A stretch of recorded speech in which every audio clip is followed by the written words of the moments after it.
Awesome. Awesome. Giannina, that was fantastic. Thank you. All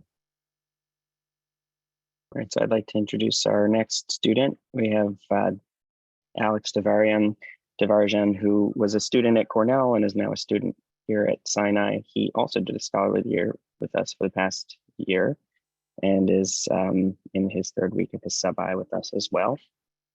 He's going to be presenting on some of the vascular group work that he did with Dr. Fifi and Dr. Bernstein this past year. Can everyone hear me okay?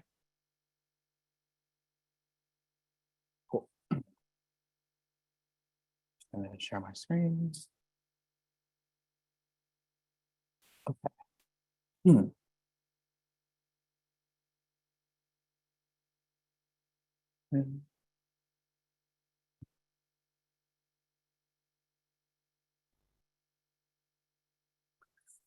Okay. So hello, everyone. Thank you, Dr. Morgenstern, for the introduction. My name is Alex. I'm a fourth year here at Mount Sinai. I'm actually going to be talking about, in addition to some of the work that I've done this past year with Dr. Fifi and the vascular group, I've also done a lot of skull-based research with Dr. Srivastav. And I kind of wanted to talk about a pretty unique project that we were able to do recently using computational modeling. So this is my topic, looking at benign meningiomas developing through a potential 4-hit mutational mechanism. So no relevant disclosures. As a brief introduction, I think many of us are familiar with meningiomas itself, but benign meningiomas are the most common non-malignant central nervous system tumor. They do occur spontaneously throughout adulthood, but numerous genetic drivers have been implicated in their pathogenesis. The most frequent one that we observe are NF2 inactivating mutations, but many genes do play a role with or without NF2 being involved. For example, TRAF7, KLF4, ACT1, SMO5, and more. NF2 mutations themselves are also not deterministic of meningiomas. Approximately 50% of all patients actually develop meningioma when they have an NF2 mutation. NF2 mutations and also often co-occur with genomic instability or additional somatic mutations, which has been associated with multiple meningiomas and so on. Uniquely, benign meningiomas also do exhibit a potential sex difference. Premenopausal female patients do experience a disproportionately higher incidence of meningiomas, which could be related to a possible underlying transcription change in hormonal expression. There have been multiple theories, but none have been appropriately analyzed. And so a need is clearly present for us to kind of understand what genetic framework may exist that leads to the development of these benign meningiomas. So the last 5 decades of cancer research in science have kind of stemmed from this very unique paper known as the Armitage doll model, which was published in 1953. This model has been used to identify many of the cornerstones of cancer research, such as the 2-hit hypothesis of retinoblastoma, the existence of tumor suppressor genes, which led to the Nobel Prize, and the 3-step chromosomal instability pathway of colorectal cancer, which many of you may remember from the first year medical school, this APC, KRAS, TP53 pathway. So really, this model has been applied to many cancer types to provide a sort of unifying framework that targets identification of these driver mutations in pathogenesis of the tumors. Recently, we've also been able to apply this model to other diseases that meet similar assumptions to cancer, such as Parkinson's and ALS. And so really, I'm not going to go too deep into the math, of course, but this can be very simply explained as a power law. So the relationship between age, here is variable t, and cancer incidence, function of t, is described by this equation seen here, where alpha is a product of the exposure risks, and m is the number of rate-limiting steps or mutations required to develop cancer. Since it's a power law, we could do some basic math and actually model this as a linear equation. By taking the log of both sides, the slope of a linear regression will be equal to the number of mutational steps minus 1. And so there are a couple of assumptions we need to make sure do apply. One is that we know that cancer is a result of several discrete changes with a low rate of overall occurrence, that the changes are stable, that the changes proceed in a unique order, and that they occur independently. So they can occur in any order, but they only cause cancer when they occur in this specific order. These mutations are not limited, of course, to only germline mutations. They can be both germline and somatic.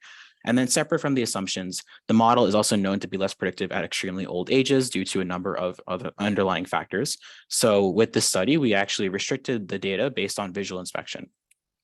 And so the methodology, we utilized some of the publicly available epidemiological databases in the United States. The SEER database specifically was utilized. It covers about 47.9% of the United States population, and we polled it for non-malignant meningiomas from 2004 to 2020. We confirmed all the diagnoses of these meningiomas by microscopic examination, whose results are available within the SEER database. And then we were able to calculate age-adjusted incidence rates, which we then divided into 5-year bands from 20 to 80 years of age to really get an idea of the incidence at different points in time for benign meningiomas. The methodology of the Armitage-Dahl model suggests that we utilize the log of age-specific incidence, and we regress this against the log of age, with the slope of this line, of course, being to 1 less than the number of mutational steps.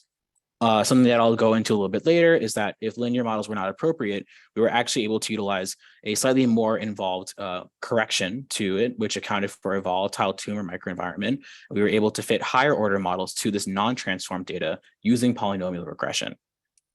So here you can actually see pretty comfortably that benign meningiomas do consistently require 4 mutations. On the left here, we have the general age-adjusted incidence rate per 100,000 people.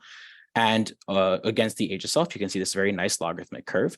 And when we take the log of both sides, we get this very beautiful straight line with a slope of 3.2.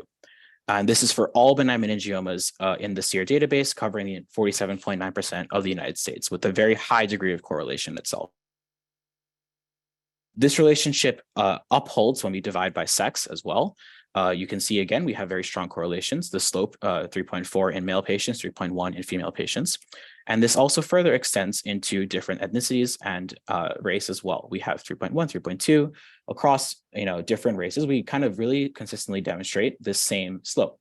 So here's a table summarizing all the slopes on the right. As you can see, they all comfortably round to 3. So when we go up to 1 more, we see that there is a 4-hit process leading to the development of meningiomas.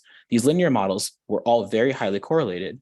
We have, again, an R-squared of 0.99, but the data for female patients did indicate there was some curvature. So we looked at possibly correcting this further.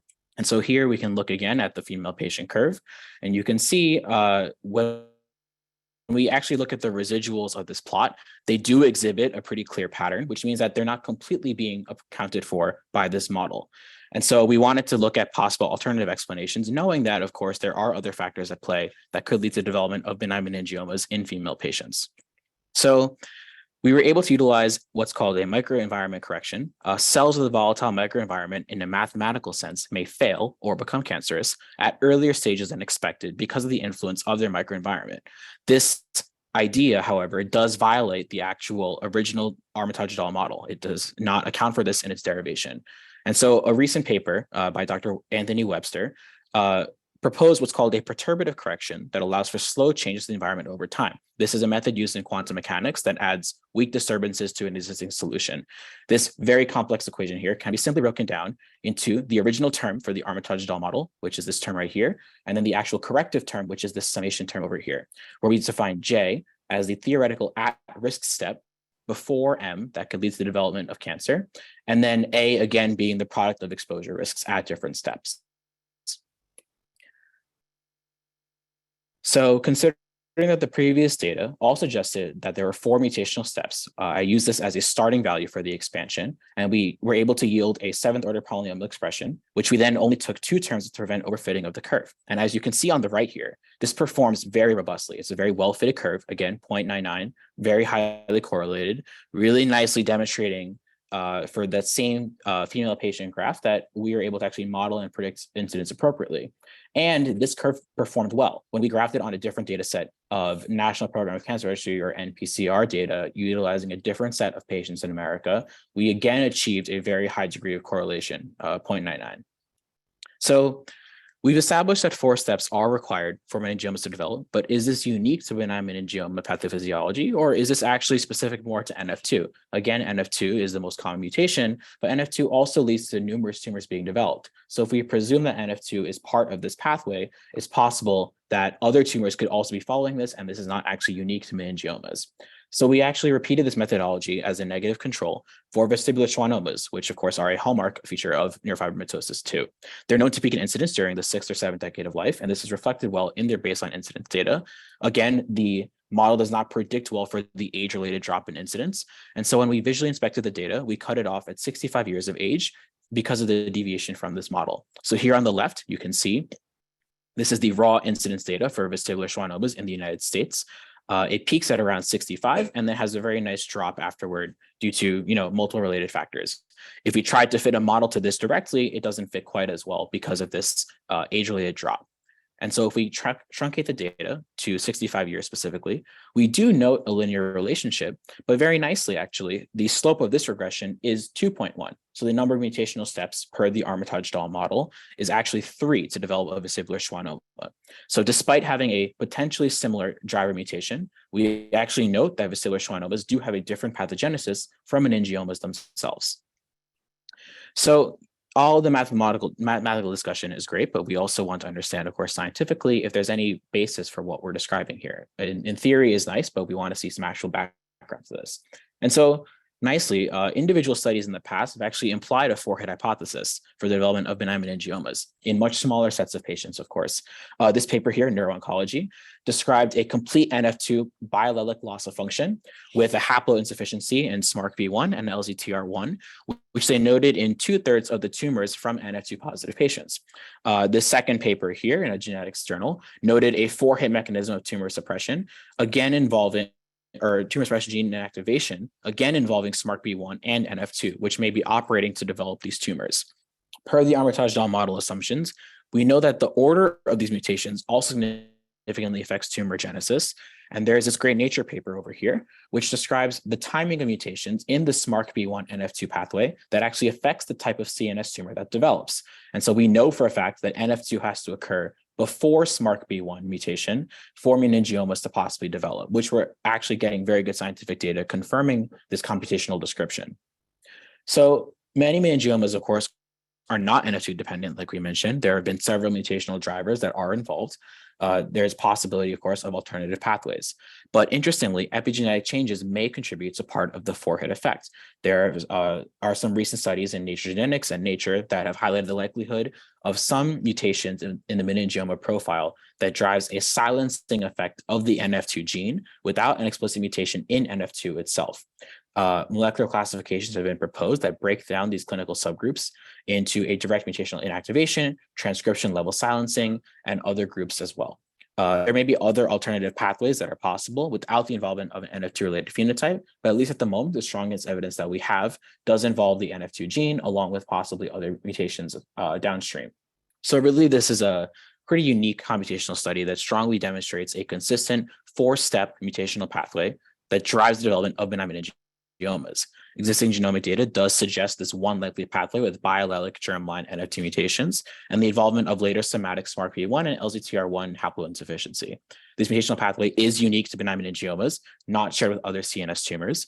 And we also were able to demonstrate that correcting for transcription level changes in the microenvironment appropriately explains deviations in incidence from the linear model in female patients, which may suggest a role of higher level molecular mechanisms in this process. So hopefully future genomic work can utilize this framework and aim to more specifically elucidate the exact mutations in larger populations or highlight other mutations in meningiomas that follow this same four-step process. On the computational end, we can also further refine our models to account for multiple independent pathways that develop into benign meningiomas. But this is, again, a higher level of computation that we hope to maybe pursue further in the future. So here are my references. And I just wanted to thank my mentor, Dr. Raj Srivastav, in addition to my mentors from this past year, who I continue to work with, Dr. Fifi, Dr. B, and Dr. Shigematsu. Again, it has been an incredible time working with everyone. I really appreciated all the guidance and mentorship you provided. I want to thank my co-authors on this abstract, which was submitted as a late-breaking abstract to CNS for this year. And I also want to thank, of course, the Department of Neurosurgery here. The sub-I has been an incredible experience. I'm really looking forward to having my last week here. The cases have been fantastic. And lastly, to thank Dr. Anthony Webster, who accepted a late night email at 2 a.m., graciously reviewing my expansion of his correction to confirm that everything that we described was correct. Thank you.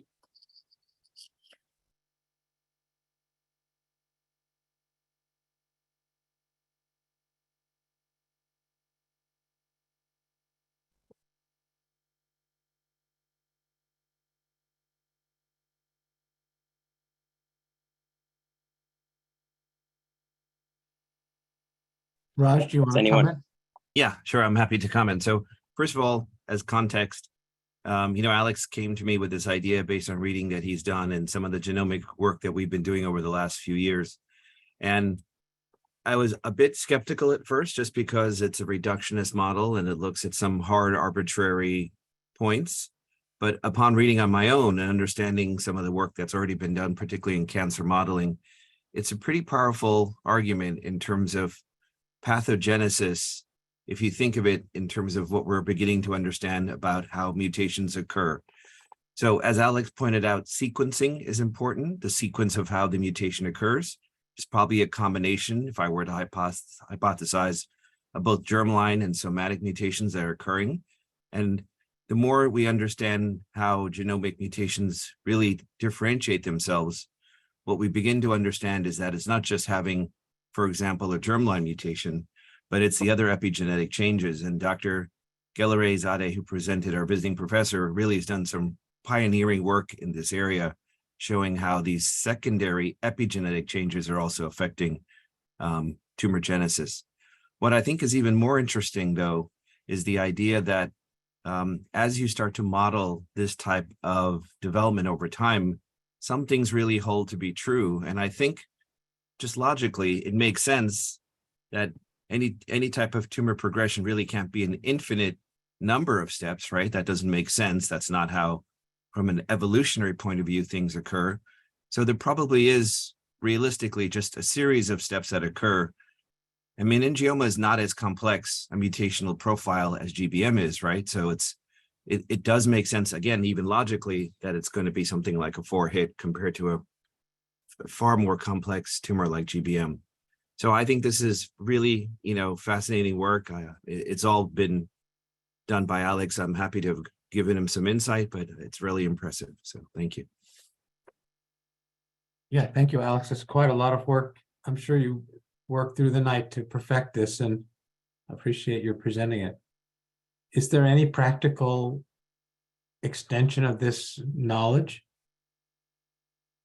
Yeah, so the understanding is that by having this sort of framework, if we know that benign meningiomas develop in 4 mutations, when we actually conduct genomic research and we identify perhaps downstream mutations in the process, we can actually slot these mutations in, and we can then go to patients and evaluate, the number of mutations that they have and actually create computational risk profiles for their possibility of developing meningiomas in the future. Of course, some of the mutations are somatic mutations. It's a little bit harder to make that exact claim, but for something like a germline mutation, we can appropriately calculate the risk of developing later somatic mutations, based on exposure over time and age and other environmental factors.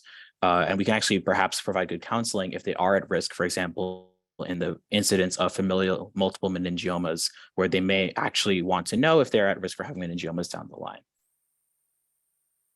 And I would add one more thing In the too. clinical setting, and provides a really strong framework. Yep.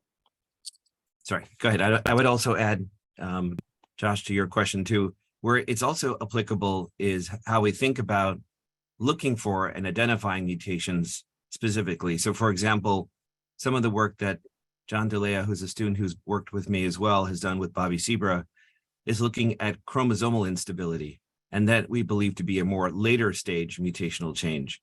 And the whole concept of starting to look at downstream changes is really based on this idea that there's a sequencing that's involved.